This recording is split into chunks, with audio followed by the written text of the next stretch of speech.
Bismillahirrahmanirrahim. Alhamdulillahirabbil alamin. Wal 'aqibatu lil muttaqin wassalatu wassalamu ala asrofil anbiya'i wal mursalin sayyidina Muhammad wa ala alihi wa sahbihi ajma'in. Wa qala Allah ta'ala fi kitabihil 'aziz. A'udzu billahi minasy syaithanir rajim. Laqad kana lakum fi Rasulillahi uswatun hasanah. Al-ayat sadaqallahul azim. Wa qala Nabi sallallahu alaihi wasallam, khairun nas man tala umuruhu wa hasuna amaluhu. Al-hadis kama qala wa ba'du. Yang saya hormati dan saya muliakan seluruh jamaah yang hadir pada kesempatan malam hari ini, bapak-bapak, ibu-ibu sekalian, yang mudah-mudahan Allah berikan rahmat dan keridhaan untuk kita bersama, sehingga kita dapat istiqomah dalam menjalankan rutinitas yang seperti malam hari ini. Karena rutinitas seperti ini adalah hal-hal yang perlu kita jaga bersama, hal-hal yang perlu kita jalin, karena Rasulullah mengatakan al-muslimun ukhwatun, sesungguhnya muslim itu bersaudara. Apapun etnis kita, apapun warna kulit kita, apapun suku kita, tetap kita diakui sebagai saudara. Artinya karena kita sama-sama mengaku atau mempunyai agama yang namanya Islam, maka dimanapun kita berada, yang selama kita sama-sama Islam, maka tetap bersaudara. Al-muslimun ukhwatun. Maka ukhwah, menjalin silaturahim ini adalah salah satu cara untuk mengkokohkan atau mempererat tadi silaturahim dalam kehidupan kita, sehingga mendapatkan sesuatu kemudahan dalam kehidupan kita. Mudah-mudahan apa yang menjadi tujuan dalam kehidupan kita Allah mudahkan, amin ya rabbal alamin.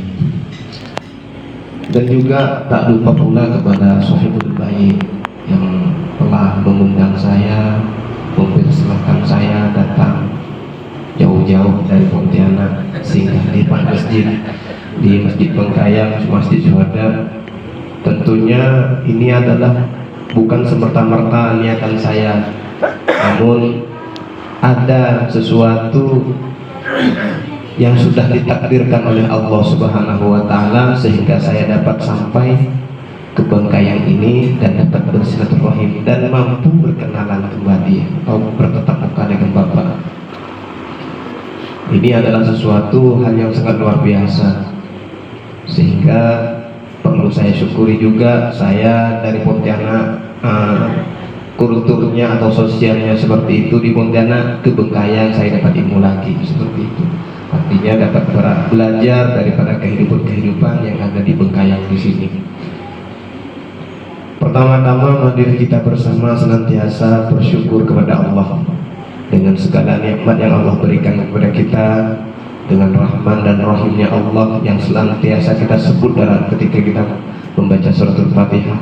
Bismillahirrahmanirrahim, dengan menyebut nama Allah yang maha pengasih dan lagi maha penyayang, adalah sesuatu lafal yang sering kita lafalkan dalam ketika melaksanakan aktivitas dalam kehidupan sehari-hari, baik dari kehidupan berkeluarga, baik kita akan makan ataupun kita melaksanakan ibadah kepada Allah. Ini adalah sesuatu yang sangat luar biasa tatkala kita mampu merenungi dan menjelami arti daripada rahman dan rahimnya Allah. Kalau kita paham tentang sesuatu rahman dan rahimnya Allah, maka mustahil manusia itu akan dolim kepada Allah ataupun dolim kepada diri sendiri. Maka kita juga ditakdirkan menjadi seorang bapak, seorang panutan keluarga. Kita mempunyai sesuatu tugas yang sangat luar biasa juga. Kalau dulu kita sebelum menikah sebelum punya istri, sebelum punya anak, mungkin tanggung jawab cuma satu untuk diri kita sendiri.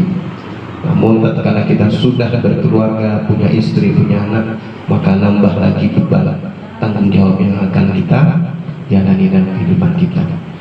Kedua kalinya selalu memberikan salam, semoga senantiasa tercurah limpahkan terhadap baginda Rasulullah Sallallahu Alaihi Wasallam, yang mana beliau ini adalah panutan seluruh umat yang ada di dunia maupun yang ada di luar dunia, karena Allah menciptakan dunia beserta makhluk-makhluknya Allah semuanya, baik malaikat, jin, syaitan, manusia dan makhluk yang lainnya, karena nur cahaya daripada mutlak dari Kanjeng Nabi Muhammad Sallallahu Alaihi Wasallam.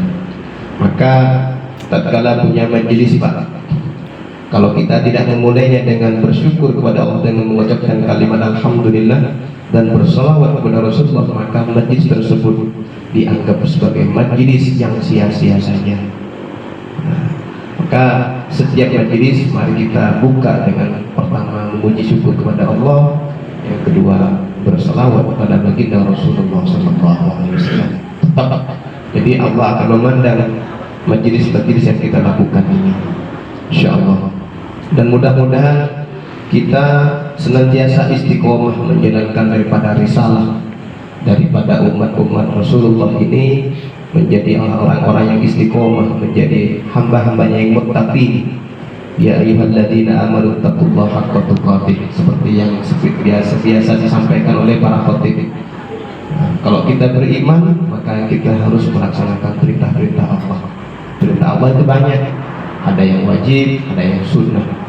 Ketiga, jadi tatkala kita hidup dunia ini mampu menjalankan perintah Allah yang diajarkan oleh Rasulullah, yang dijelaskan oleh hadis ataupun oleh Al-Quran dan lain sebagainya, ataupun ijma' ikhtilaf para ulama, insya Allah kehidupan kita tidak akan pernah keliru, kehidupan kita akan lurus, kehidupan kita akan mendapatkan keridhaan dari Allah Subhanahu wa Ta'ala. Mudah-mudahan Pak, dengan perkumpulan seperti ini, jadi dalam hadis itu sebenarnya taman-taman ataupun perkumpulan yang seperti ini adalah taman-taman surganya Allah. Mudah-mudahan kita nanti dikumpulkan oleh Allah dalam surganya Allah Subhanahu wa Ta'ala. Kita saling tarik-menarik Pak. Oh ya, si fulan dulu dia satu majlis dengan saya, ya Allah doakan dengan Allah, mudah-mudahan beliau juga dimasukkan surga. Ini seperti itu. Jadi sebenarnya kalau saya dipanggil Ustadz di sini hanya kalau saya lihat, kalau saya belajar daripada film-film, saya itu teringat dengan ayat-ayat cinta, film-film ayat-ayat cinta. Baru jadi ada seorang Ustadz yang awalnya dia itu orang pondok pesantren, namun tatkala dia difitnah di pondok pesantrennya itu difitnah mencuri, maka dia ditakzir atau dibotak, kata orang sekarang, dibotak, dipukulilah dengan semena-mena yang tidak manusiawi, sehingga dia menarikan diri dari pondok pesantrennya, dan lalu dia butuh uang. Tengah perjalanannya beliau ini mencuri yang namanya harta benda atau uang. Lalu ketika dia sudah mencuri atau menjadi seorang pencopet, santri tersebut hijrah atau masuk ke dalam sesuatu rumah ibadah yang disebut dengan masjid. Disitulah dia kenal dengan Allah, kembali untuk senantiasa beribadah kepada Allah. Lalu dia dikenalkan dengan orang-orang yang banyak. Lalu di situ dia didisak untuk bertobat kepada Allah. Lalu dia pakai kopiah. Jadi singkat ceritanya, baru pakai kopiah tidak dipanggil Ustaz. Jadi saya di sini sebenarnya bukan Ustaz, cuman hanya legalitas saja dipanggil Pak Ustadz, karena sekarang ini Pak Ustadz ini banyak Pak, kalau apalagi di Indonesia terlalu pasaran, kata orang pasar rombengan seperti itu. Baru pandai baca Quran udah Pak Ustadz, baru ditugaskan menjadi imam udah dipanggil Pak Ustadz. Cuman saya bersyukur dipanggil Pak Ustadz, karena apa? Karena tatkala kita dipanggil Pak Ustadz atau kita dianggap baik oleh orang lain, maka insya Allah menjadikan untuk diri kita, memotivasi diri kita untuk menjauhi daripada larangan-larangan Allah Subhanahu wa Ta'ala, untuk taat kepada Allah Subhanahu wa Ta'ala. Untuk mengawali daripada pertemuan kita pada malam hari ini, ya saya di sini bersama Abang Udin. Ini hanya tak sengaja ya Pak. Tadi mampir di warung sana mau makan tak jadi karena mau tapi juga dalam hati laparnya dalam hati ini. Cuman Allah berikan tadi kata Bapak mayarzuk daya tasib. Jadi Allah berikan rezeki yang sangat tak terduga. Alhamdulillah pada malam hari ini diberilah ini air, alhamdulillah diberilah lontong. Ini sangat luar biasa penyebutan dengan juga diperlakukan istimewa. Alhamdulillah, terima kasih banyak. Mudah-mudahan kebaikan ini Allah yang membalasnya. Jazakumullah khairan katsir wa ahsanal jazaa.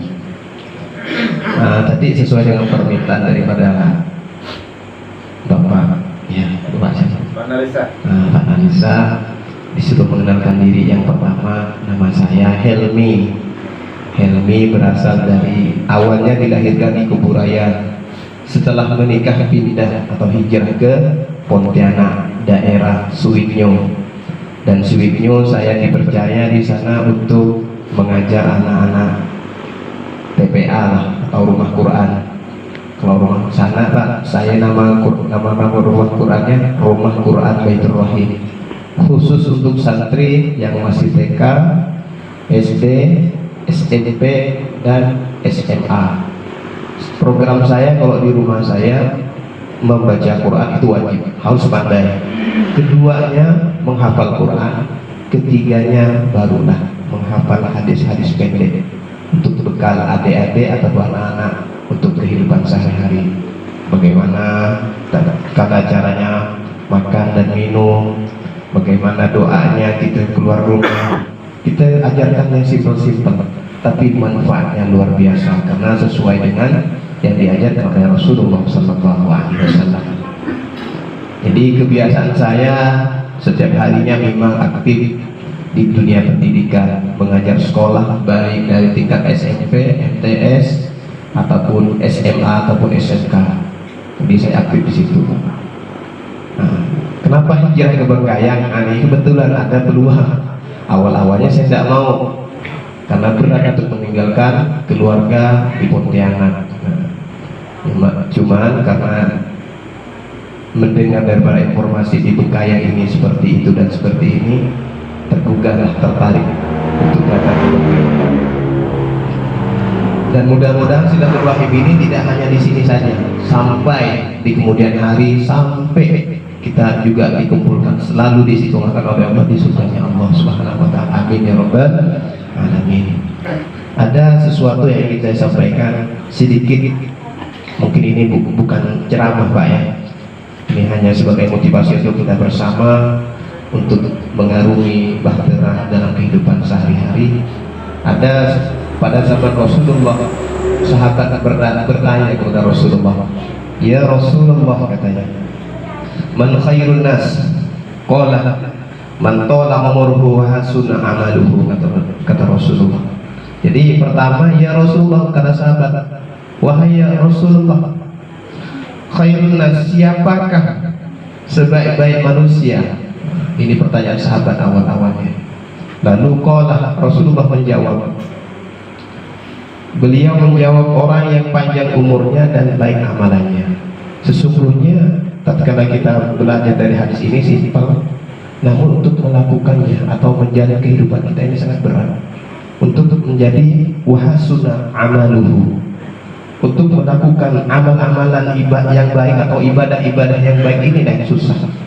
Apalagi sekarang ini di zaman-zaman modern yang serba canggih, tinggal buka HP, download ini, download film, dah lupa kita untuk beribadah kepada Allah, lupa untuk memikirkan kehidupan yang setelah kehidupan, yakni ketika kita dipanggil oleh Allah Subhanahu wa taala.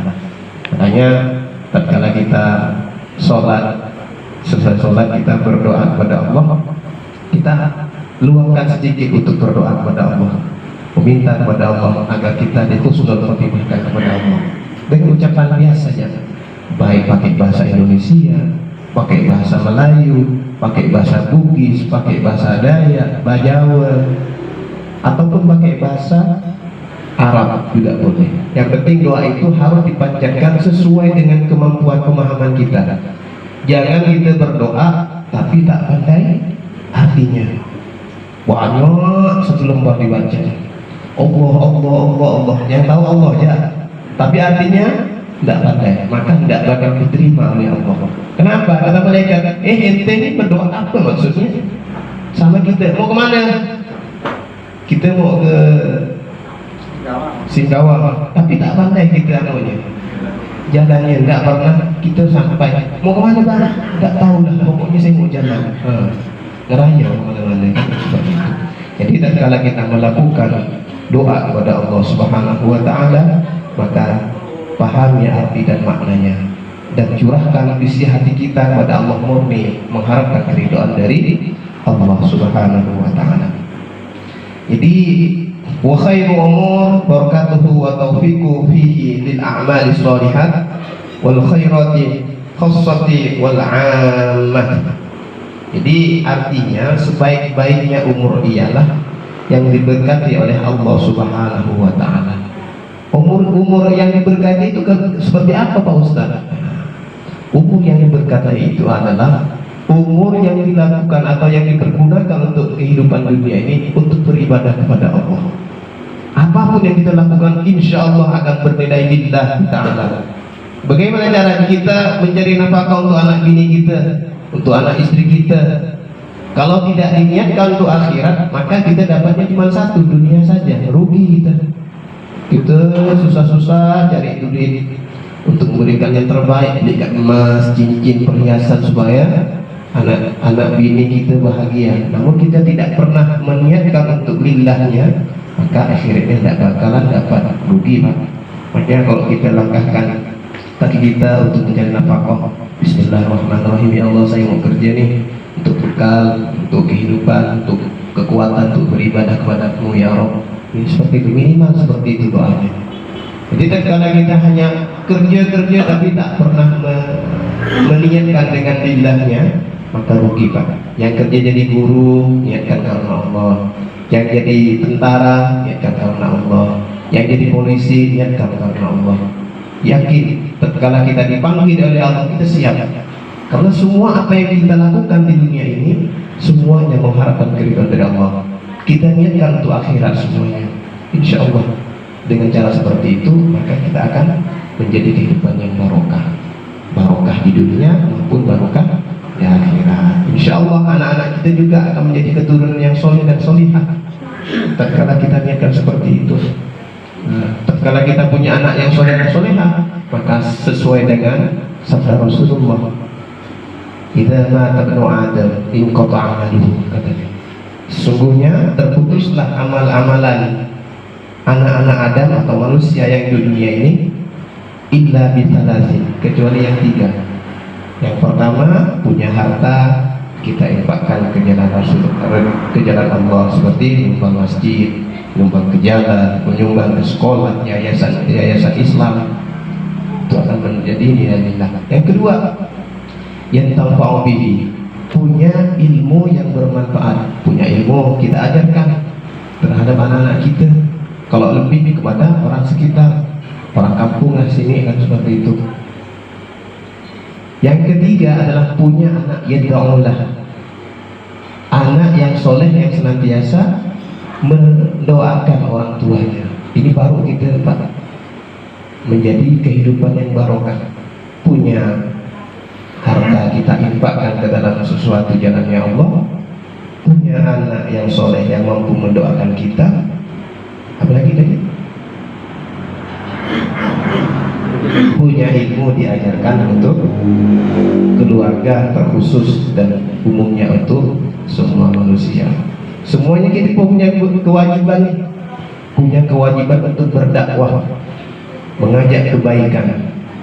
Nah, semampunya kita berdakwah kepada siapa? Boleh kepada anak, kepada istri, keluarga, ponakan, sepupu. Kalau mampu lagi, seperti yang akan diadakan di sini, acara Maulid Pak ya, bentar ada nih tentang kisah-kisah Rasulullah atau sifat-sifat Rasulullah. Itu kalau bisa, tapi harus bisa punya anak yang seperti itu. Bisa Pak Ustaz? Bisa. Yang penting kita niatkan karena Allah. Nah, ini Pak, ini punya anak mondok, harus didukung Pak, harus didukung. Pokoknya siapa pun, mondok atau tidak mondok, punya potensi untuk menjadi seorang pendakwah, untuk menjadi seorang yang mengajak dalam kebaikan-kebaikan untuk keselamatan di akhirat nantinya. Pak, itu ya, tidak usah terlalu panjang. Kalau kita amalkan ini insya Allah, maka siapakah di antara orang yang terbaik kata sahabat? Maka Rasulullah menjawabnya, satu orang yang diberikan panjang umurnya dan digunakan untuk melakukan kebaikan-kebaikan, baik beribadah, menolong orang, bersosial dengan baik, akhlakul karimahnya baik, dan sehingga terjadi sesuatu ukhuwah yang saling kasih mengasihi. Mungkin itu saja yang dapat saya sampaikan, karena juga malam istirahat. Karena saya ini Pak, kalau pakai mobil agak mampu Pak, agak pusing. Ini agak tadi ini kalau jauh sedikit ini muntah di dalam. Agak pusing juga ya. Mudah-mudahan yang singkat ini dapat bermanfaat untuk kita bersama. Mudah-mudahan kehidupan kita ke depannya senantiasa istiqomah bertakwa kepada Allah, dan kita juga istiqomah membimbing anak kita untuk senantiasa beribadah kepada Allah. Dan juga jangan lupa bapak-bapak, ibu-ibunya harus menggiring anak-anak kita untuk ke agamanya Allah. Kita jangan sampai tidak sholat Pak, karena pekerjaan, jangan tidak sholat. Sholat ini boleh tidak dilakukan, cuman ada beberapa perkaranya. Satu, benar-benar lupa. Dua, ketiduran, bukan tidur-tiduran Pak, ketiduran. Kalau subuh, Allahu Akbar, bangun, kita jangan tarik selimut. Ini rata-rata kan gitu nih Pak. Ini saya sendiri gitu. Kalau dengar orang azan, ya Allah dah azan, padahal itu sebenarnya panggilan Allah. Kata hadis Rasulullah dikatakan, seburuk-buruknya iman manusia, dia datang ke masjid itu tatkala sudah dikumandangkan azan. Orang azan baru dia pergi ke masjid, itu seburuk-buruknya iman. Sebaik-baiknya iman itu apa Pak? Sebelum azan kita sudah sholat sunnah di masjid. Ini kalau bisa, ayo kita bangun masjid kita itu bersama. Kalau bangun masjid yang megah Pak, yang besar, insya Allah semuanya bisa. Namun tugas yang pertama selanjutnya adalah memakmurkan itu, mampu enggak gitu.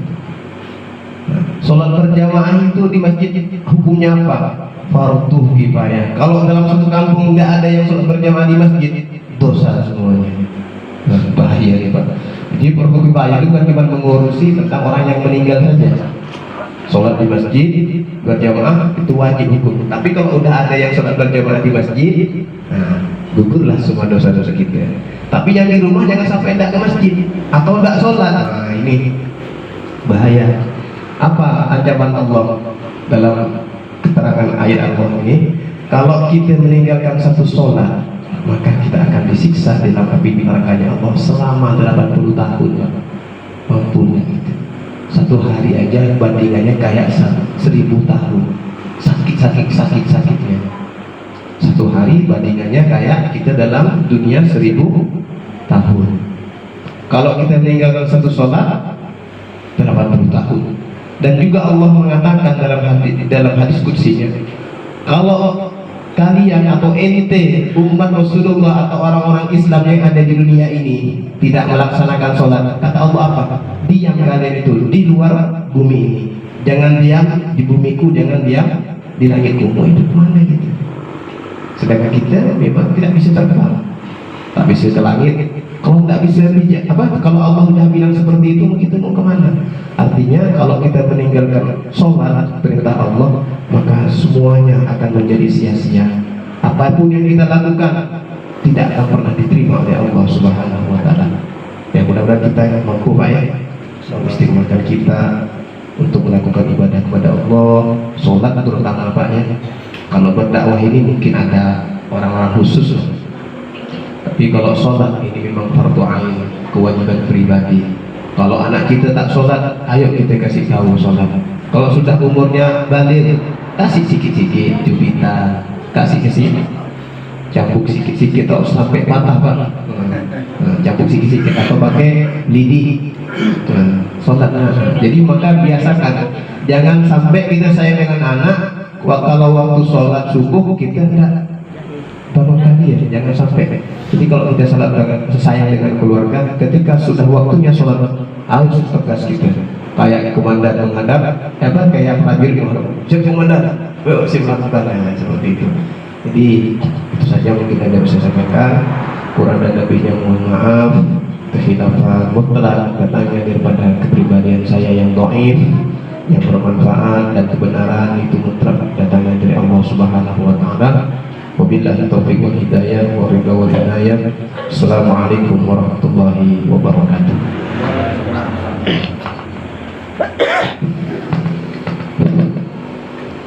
Terima kasih kami ucapkan kepada Bapak Ustaz. Bapak-bapak, apa yang telah disampaikan oleh mudah-mudahan bisa kita jadikan panduan. Pada intinya, apa yang kita laksanakan pada malam hari ini dan apa yang setelah disampaikan oleh Bapak Ustaz, intinya Pak Ustaz, kami mencoba seperti apa yang dikatakan Rasulullah, jadi kita berusaha untuk menjadi orang yang punya manfaat kepada orang lain. Sebenarnya itu adalah dasar kami mengadakan rutinitas ini, yaitu arisan kurban. Jadi kita memberi contoh dulu kepada kawan, mudah-mudahan kawan-kawan yang lain tergerak hatinya untuk masuk menjadi anggota kurban. Mungkin hanya ini yang bisa saya sampaikan. Mohon doa kepada Ahlul Bait, mohon doa selamatnya kepada kita semua. Mudah-mudahan apa yang kita laksanakan pada malam ini mendapat keberkahan di sisi Allah Subhanahu wa taala dan dicatat sebagai satu amal ibadah. Bismillahirrahmanirrahim. Alhamdulillahi rabbil alamin wassalatu wassalamu ala asrofil anbiya'i wal mursalin sayyidina Muhammad wa ala alihi wa sahbihi ajma'in. Allahumma rabbana taqabbal minna salatana wa siyamana wa qiyamana wa ruk'ana wa qu'udana wa sujudana wa tasbihana wa tahlilana wa qira'atana wa takhushu'ana wa tadarru'ana wa ta'abudana wa tammim takassurana ya Allah ya Allah ya arhamar rahimin. Allahumma ighfir lana wa liwalidayna warhamhum kama rabbawna shighara. Allahumma rabbana hab lana min azwajina wa dhurriyyatina qurrata a'yun waj'alna lil muttaqina imama. Sallim dinana wa sallim tauhidana wa sallim arzaqana wa sallim a'malana wa sallim min afatid dunya wa adzabil akhirah ya Allah. Allahumma rabbana walamna anfusana wa illam taghfir lana wa tarhamna lanakunanna minal khasirin. Allahumma inna nas'aluka salamatan fid dini fid dunya wal akhirah wa 'afiyatan fil jasad wa ziyadatan fil 'ilmi wa barakatan fil rizqi wa tawbatan nasuha qabla al maut wa rahmatan 'inda al maut wa maghfiratan ba'da al maut. Allahumma hawwin 'alaina fi syakaratil maut ya Allah. Allahumma hawwin 'alaina fi syakaratil maut wa najatan minan nar wal 'afwa 'inda al hisab. Ya Allah ya Tuhan kami berkumpul pada kesempatan malam hari ini ya Allah, semata-mata untuk mengharapkan keridhaan-Mu ya Allah. Berikan keridhaan-Mu kepada kami ya Allah. Mudahkan seluruh apa yang menjadi hajat kami ya Allah. Kabulkan ya Allah apa yang menjadi hajat kami ya Allah. Berikan kepada kami kesehatan ya Allah. Berikan kepada kami kesehatan, dan kesehatan ini kami gunakan untuk bertakwa kepada-Mu ya Allah. Kesehatan ini kami pergunakan untuk kebaikan-kebaikan ya Allah, semata-mata untuk mengharapkan keridhaan-Mu ya Allah.